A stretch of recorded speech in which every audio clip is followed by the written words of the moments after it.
सी होगा, ESR होगा, TPC होगा, LFT होगा, KFT होगा, KFT के बाद FBS होगा।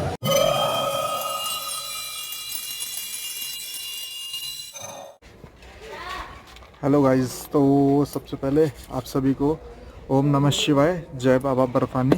तो आज का व्लॉग हमारा अमरनाथ जी यात्रा के ऊपर बेस है, जिस पे हम आपको मेडिकल और रजिस्ट्रेशन की पूरी प्रोसेस बताएंगे। तो मैं दिल्ली से बिलोंग करता हूँ, वेस्ट दिल्ली से, तो मैं वेस्ट दिल्ली के नियर बाय हॉस्पिटल के बारे में डिटेल दूंगा। अदर स्टेट का अदर ऑप्शन होता है, पंजाब, हरियाणा, यूपी, राजस्थान मेरे नियर बाय स्टेट से करवाएंगे। तो वहाँ पर क्या होता है, वहाँ पर सेम डे भी आपको मेडिकल मिल जाता है। बीपी चेक करेंगे, नॉर्मली आपका शुगर चेक करेंगे, उसके बाद आपको मेडिकल फिटनेस दे देते हैं। और अगर आप 40 क्रॉस करते हो तो उसमें आपका ECG और एक्सरे भी हो सकता है। तो आपको अदर स्टेट पे, इन स्टेट पे सेम डे आपको मिल जाएगा। दिल्ली में मेरे नियर बाय में क्या है, मेरे यहाँ पर अगर आप सपोज़ कीजिए मैं वेस्ट दिल्ली में रहता हूँ, एक पिन पॉइंट पे रहता हूँ, मुझे उस एड्रेस का देखना पड़ेगा नियर बाय हॉस्पिटल कौन सा पड़ता है। फिर वहाँ पर जाके आपको आधार कार्ड लेके जाना पड़ेगा कि हाँ जी, मैं आपके हॉस्पिटल के नियर बाय रहने वाला एक पर्सन हूँ, और वहाँ पर अपना आधार कार्ड विजिबल कराया एज आ आइडेंटिटी। उसके बाद मे बी क्या होता है कि वहाँ पर है ना, आपका क्या करेंगे, आपके नंबर में एंट्री कर देंगे। अगर क्राउडेड होगा, सभी का रजिस्ट्रेशन मेडिकल होगा, ये नहीं है कि एक ही दिन में 10, 15, 20 लोगों का कर देंगे, तो एक एक 2 दिन के गैप पे करेंगे। आपको आज की डेट, कल की डेट देंगे। कल आपका जाके एक OPD फॉर्म बनेगा। अगर आप गवर्नमेंट में जा रहे हो तो गवर्नमेंट हॉस्पिटल में आपका एक OPD फॉर्म भरेगा। OPD फॉर्म के बाद आपको डॉक्टर के पास जाना पड़ेगा, वो आपके सारे टेस्ट वगैरह लिखेगा, उस पर श्री अमरनाथ जी की स्टैंप लगा देगा। फोटोग्राफ आपको साथ लेके जानी पड़ेगी, 1 2 3 फोटो आपको साथ लेके जाने पड़ेगी। बैकअप के लिए 1 2 और रख लेना, कोई टेंशन वाली बात नहीं है। आधार कार्ड की फ़ोटोकॉपी की ज़रूरत नहीं होती, सिर्फ आधार कार्ड एड्रेस के लिए देखेंगे आपका, और फादर नेम वगैरह देखेंगे। इससे ज़्यादा कुछ नहीं, एक आपकी खुद की आइडेंटिटी के लिए देखेंगे।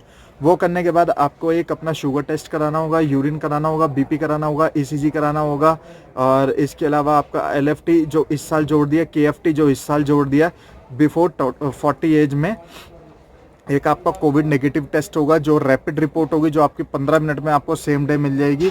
इसके अलावा आपके 2 या 3 टेस्ट हो रहे हैं जो मेरे को ध्यान नहीं आ रहे, बट मेरे पास जितने भी मेडिकल रिपोर्ट्स हैं मेरी, मैंने उनकी फ़ोटो खींच ली थी, तो वो आपको यहीं पर स्क्रीन पे विजिबल हो जाएगी। फ़िलहाल के लिए गाइस, जब आपको हॉस्पिटल आना पड़ेगा तो कुछ ऐसा बनेगा, ठीक है। ये आपकी BP की वैल्यू है, ये आपकी ECG होगी, ठीक है जी। इसके बाद ये आपका कोरोना टेस्ट होगा। उसके बाद आपके ब्लड टेस्ट में CBC होगा, ESR होगा, TPC होगा, LFT होगा, KFT होगा, KFT के बाद FBS होगा। और इसके बाद एक ये आपके यूरिन की है, जो गवर्नमेंट हॉस्पिटल में बनती है। इसके बाद ये आपकी कोरोना की है, तो कोरोना मेरा नेगेटिव है, ये देखो ये लिखा कोरोना नेगेटिव। और ये मेरी यूरिन की वैल्यू है, ये मेरी यूरिन की वैल्यू है। और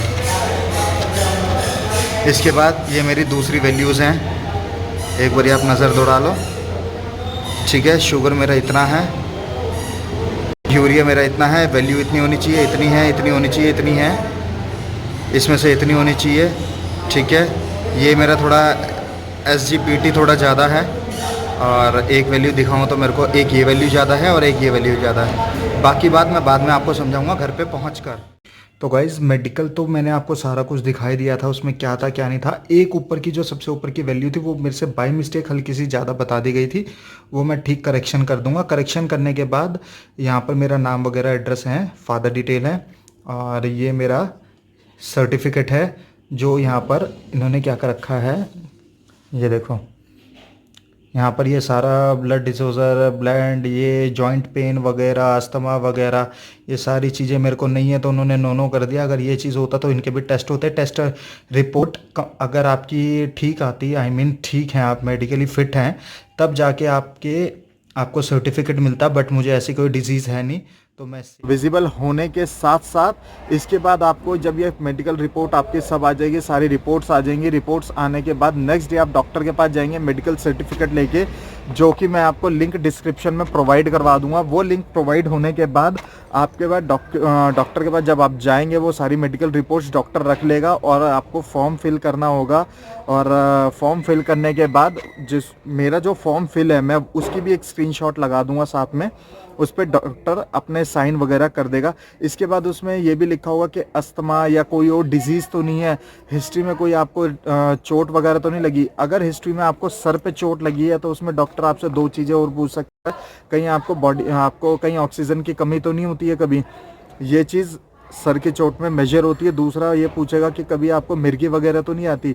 अगर ये डिजीज़ आपको है तो आपके लिए थोड़ा सा मेडिकल फिटनेस दोबारा लेना पड़ेगा। वो उस डिजीज़ की मेडिकल फिटनेस आपको देनी पड़ेगी। उसके बाद डॉक्टर आपका क्लियरेंस देगा। अस्थमा वगैरह है तो उसकी क्लियरेंस आपको लेनी पड़ेगी। उसके बाद आपको डॉक्टर फिटनेस देगा।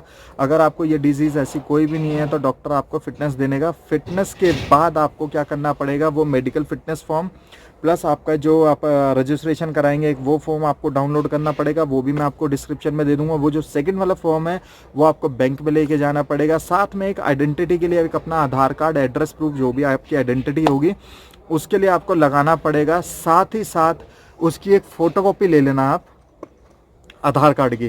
तो एक चीज़ हो गया आपका मेडिकल फिटनेस, दूसरा हो गया आपका रजिस्ट्रेशन फॉर्म, तीसरा हो गया आपका आधार कार्ड और चौथी चीज़ होगी आपके 100 रुपये। अब से पहले 50 रुपये लगते थे। 50 रुपये में आपके 2.5 से 3 लाख का आपका मेडिकल बीमा होता था। अगर आप वहाँ जाते हो और भगवान ना करे कभी कोई कुछ हैपनिंग हो जाए तो उसके लिए बीमा मिलता था, क्लेम मिलता था। अब उन्होंने वो बढ़ा के 3 की जगह 5 लाख कर दिया। तो अब आपके 100 रुपये जाते हैं। वो 100 रुपये में आपका बीमा होगा जो 5 लाख का। उसकी एक रिसिप्ट आपको कैश काउंटर पे कैश स्लिप भरने पड़ेगी, वो आपको वहाँ पर डिपॉजिट करना होगा। डिपॉजिट करने के बाद आप अपने ये डॉक्यूमेंट, जो 3 डॉक्यूमेंट बताए थे वो, प्लस उसके साथ साथ जो आपने रजिस्ट्रेशन फॉर्म लिया था और जो भरा था उसमें एक फ़ोटो लगेगी। दूसरी चीज़, इसके अलावा 3 फ़ोटो और होगी। जो आपका परमिट होगा वो भी आपको विजिबल हो रहा होगा। कुछ चीज़ें हाइड कर दूंगा। उस परमिट में आपको 3 फ़ोटो लगेंगी। वो परमिट आपको खुद फिल करना होगा। फिल करने के बाद आप उस पर डेट पे वगैरह पे टेपिंग कर देना। जो उनसी डेट पे आपको जाना है बाबा का आशीर्वाद लेने के लिए, बाबा के दर्शन के लिए। तो दिल्ली स्टेट का जो भी था ओवरऑल मैंने बता दिया। दूसरी चीज़ अब मैं क्या करूँगा, मैं एक स्क्रीन रिकॉर्डर डाल दूँगा कि लिस्टेड डॉक्टर इंडिया में कहाँ पर है, अल्फ़ाबेटिक A to Z तक जो भी पढ़ेंगे बाय लोकेशन, और लिस्टेड बैंक रजिस्ट्रेशन के लिए A to Z कौन से पढ़ेंगे, एक स्क्रीन रिकॉर्डिंग वो भी डाल दूंगा। अगर आपको उस चीज़ के लिए हेल्प चाहिए होगी तो आप उस वीडियो के पर्टिकुलर पार्ट को पॉज कर देना और वो देख लेना। इसके अलावा मैं कोशिश करूंगा कि मैं लिंक भी अवेलेबल करवा दूं आपको, जिससे आपको काफ़ी हेल्प मिल सके। और मुझे नहीं लगता इसके अलावा और कुछ बताना चाहिए था। होपफुली आपको सारी नॉलेज मैं दे चुका हूँ और काफ़ी अच्छी और काफ़ी हेल्पफुल आपके लिए अटैचमेंट डाल दूंगा ताकि आपको छोटी छोटी कोई प्रॉब्लम क्रिएट ना हो। अगर आपको इससे रिलेटेड कोई भी क्वेरी करनी हो मेरे से तो आप बाबा जी एक्सप्लोरर, जो मेरे चैनल यहाँ पर विजिबल हो रहा होगा, आप उसको इंस्टाग्राम पे मुझे फॉलो कीजिए। इंस्टाग्राम पे आप मेरे को DM कीजिए, मैं आपको डायरेक्टली मैसेज करूँगा। और मैसेजेस करने के बाद कोई भी आपका प्रॉब्लम होगा, इशू होगा, उसको मैं सॉल्व करने में आपकी पूरी सहायता करूँगा ताकि आपको कोई प्रॉब्लम फेस करनी ना पड़े आपको। ऑब्वियसली अगर एक जगह है जहाँ पर अभी भी डे फर्स्ट के परमिट अवेलेबल है, और उसके लिए तो आपको मेरे को फेसबुक, यूट्यूब, इंस्टाग्राम पे फॉलो करना पड़ेगा। तब मैं आपको डे फर्स्ट की सारी डिटेल्स आपको बता दूंगा डायरेक्ट DM करके कि कहाँ पर कौन से डेज़ के अवेलेबल हैं परमिट आपको, अगर आपको डे फर्स्ट का लेना है। ऑब्वियसली मैं हमेशा डे फर्स्ट का ही बाबा जी के दर्शन करता हूँ। तो होप सो आपको ये वीडियो अच्छी लगी तो प्लीज़ लाइक, शेयर, सब्सक्राइब। और जाने से पहले मेरे चैनल बाबा जी एक्सप्लोरर को प्लीज़ सब्सक्राइब कर लीजिए और साथ में बेल प्रेस भी दबा देना ताकि लेटेस्ट अपडेट और नोटिफिकेशंस आपको मिलती रहे। और साथ ही साथ इंस्टाग्राम पे भी मुझे फॉलो कर लेना है।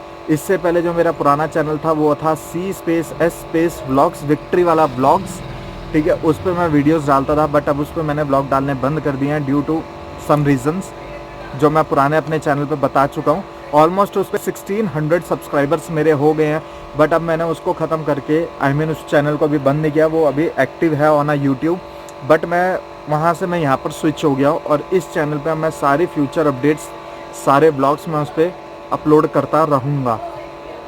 तो फ़िलहाल के लिए बाय।